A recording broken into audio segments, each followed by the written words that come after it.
नमस्कार मेरे प्यारे साथियों, मैं हूं आपका दोस्त मिस्टर एमजी और मैं आपके लिए लेकर आया हूं एक ऐसी कहानी जो आपके रोंगटे खड़े कर देंगी। दोस्तों, क्या आप कभी ऐसे रास्ते से गुजरे हैं जहां लगता हो कि कोई आपको देख रहा है, जहां हर मोड़ पर एक डरावनी परछाई आपका पीछा कर रही हो? ये कहानी एक ऐसे ट्रक ड्राइवर की है जिसने अपनी जिंदगी के सबसे खौफनाक और अजीब लम्हों का सामना किया। एक सुनसान सड़क, एक भूतिया ढाबा और एक रहस्यमयी महिला। क्या वो ड्राइवर इस रास्ते से बचकर निकल जाएगा या ये सफर उसकी आखिरी यात्रा बन जाएगी? पूरी कहानी जानने के लिए अंत तक जरूर देखें, क्योंकि ये सिर्फ एक कहानी नहीं बल्कि एक सच्ची घटना है जो आपके रोंगटे खड़े कर देंगी। दोस्तों, ये कहानी मेरे एक दोस्त अर्जुन की है। वो एक ट्रक ड्राइवर है, तो चलिए सुनते हैं ये कहानी उनकी जुबानी। साथियों, मेरा नाम अर्जुन है। मैं एक ट्रक ड्राइवर हूं और मेरा काम मुझे हिमाचल प्रदेश के घने जंगलों और ऊंचे पहाड़ी रास्तों से होकर गुजरने पर मजबूर करता है। जहां तक मुझे याद है, ट्रक चलाते हुए मैं कई बार खतरनाक और डरावनी जगहों से गुजरा हूं, लेकिन जो घटना उस रात मेरे साथ घटी वह एक ऐसी घटना थी जिसे मैं कभी भूल नहीं सकता। वह रात, वह सफर और वह महिला आज भी मेरे रोंगटे खड़े कर देती है। यह घटना करीब 10 साल पहले की है। सर्दियों का मौसम था और पहाड़ी इलाकों में बर्फ की बारिश शुरू हो चुकी थी। चंडीगढ़ से मनाली का रास्ता एक लंबा और खतरनाक सफर है, लेकिन यह मेरी रोज की नौकरी का हिस्सा था। उस रात भी मुझे अपने ट्रक में भारी माल लोड करके मनाली पहुंचाना था। दिन के समय का सफर आसान था, लेकिन रात के घने अंधेरे में पहाड़ी रास्ते और ठंडी हवा में सफर करना मुश्किल होता है। जब रात का समय हुआ तो मैंने चंडीगढ़ से मनाली के लिए अपना सफर शुरू किया। जैसे जैसे रात बढ़ी, ठंड और घनी धुंध भी बढ़ने लगी। पहाड़ों के बीच सफर करते हुए मैं एक अनजान रास्ते से गुजर रहा था जो अक्सर कम ही ट्रक ड्राइवरों के द्वारा इस्तेमाल किया जाता था। आसपास का पूरा इलाका सुनसान था और हवा में एक अजीब सी खामोशी पसरी हुई थी। अब ठंड का मौसम था और रास्ता भी सुनसान था, तो मैंने सोचा किसी ढाबे पर रुककर चाय पी लूं, लेकिन उस रास्ते पर एक भी ढाबा खुला नहीं था। कुछ घंटे चलने के बाद मुझे एक ढाबा दिखाई दिया। वह ढाबा काफी पुराना और टूटा फूटा था, लेकिन उस वक्त मुझे किसी जगह रुककर गर्म चाय पीने की जरूरत महसूस हो रही थी।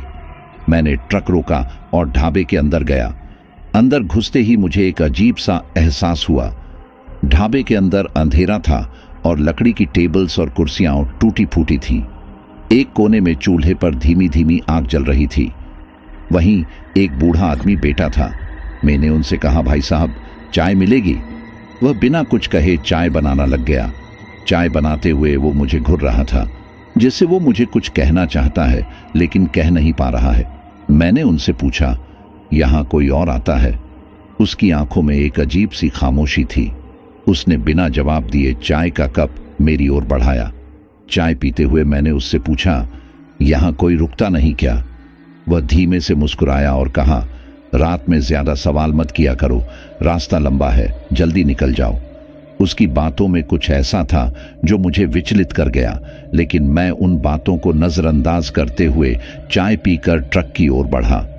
मैंने ट्रक चालू किया और वहां से चल दिया। करीब आधा घंटा चलने के बाद मैंने सड़क के किनारे एक महिला को खड़ा देखा।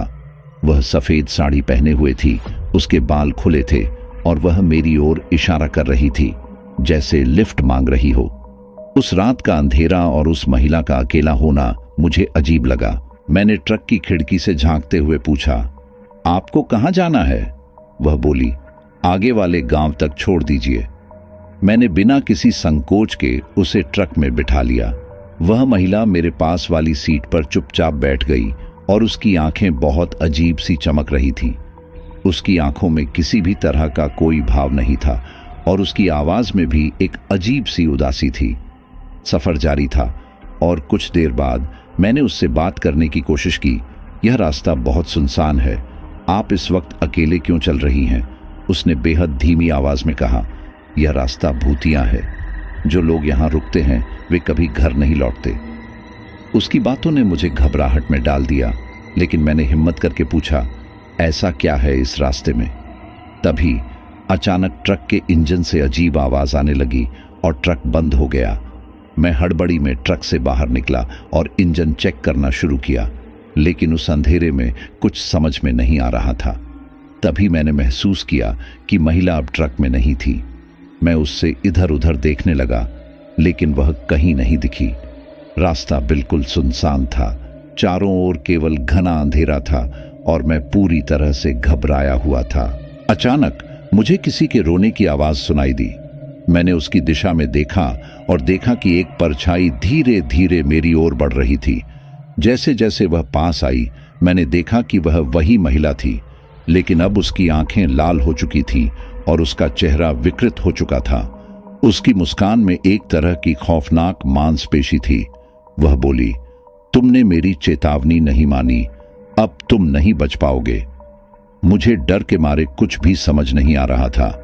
मैं बिना देर किए ट्रक की ओर भागा और किसी तरह ट्रक का इंजन स्टार्ट किया, लेकिन रास्ता अब और भी डरावना हो गया था, क्योंकि मुझे सड़क पर अजीब सी परछाइयां दिख रही थीं, जैसे कोई मुझे देख रहा हो और मेरा पीछा कर रहा हो। मेरा दिल जोरों से धड़क रहा था। मैं जैसे तैसे अगले गांव तक पहुंच गया। जब मैं गांव में पहुंचा तो मेरी हालत खराब थी।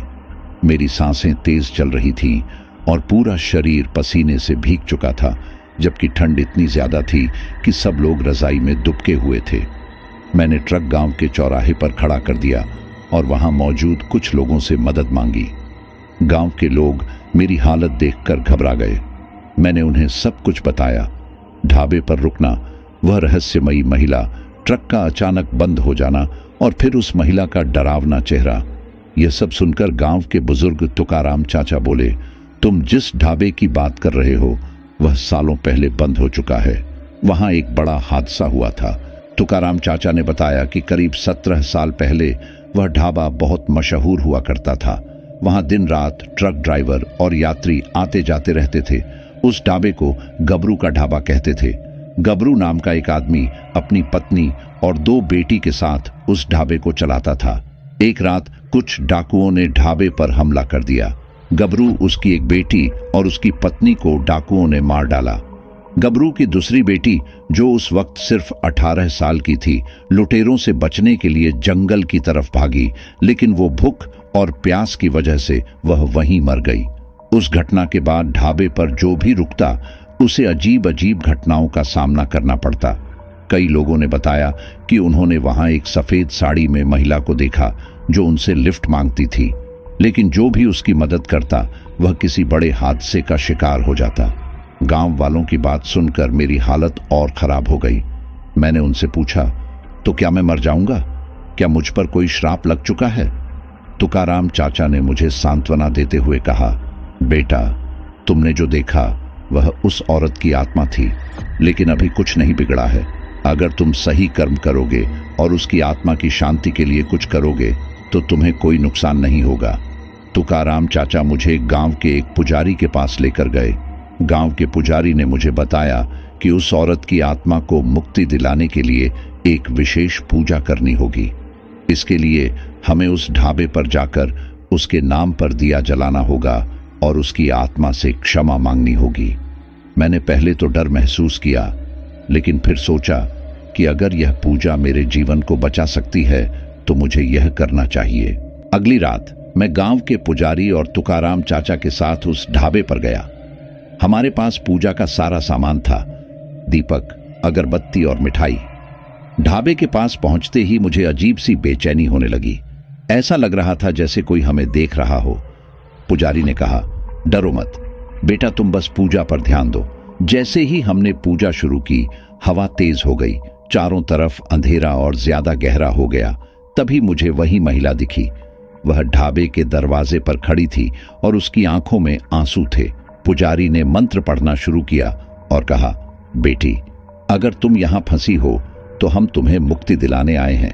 अपने मन के सारे गम छोड़ दो और शांति से चली जाओ। महिला ने धीरे धीरे हमारी तरफ देखा और फिर उसकी आंखों से आंसू बहने लगे। उसने कुछ कहा नहीं, लेकिन उसकी आंखों में कृतज्ञता थी। कुछ ही पलों में वह गायब हो गई और उसके साथ वह अजीब डरावना माहौल भी खत्म हो गया।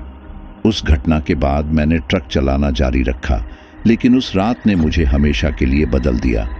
मुझे समझ आ गया कि यह दुनिया सिर्फ उन चीज़ों तक सीमित नहीं है जो हम देख सकते हैं। कभी कभी आत्माओं की दुनिया भी हमारी दुनिया से टकरा जाती है। मैंने यह भी सीखा कि दया और अच्छे कर्म किसी भी डर या श्राप से ज़्यादा शक्तिशाली हैं। आज भी जब मैं उस रास्ते से गुजरता हूँ तो उस ढाबे की जगह पर एक दिया जलाकर उस औरत की आत्मा को याद करता हूँ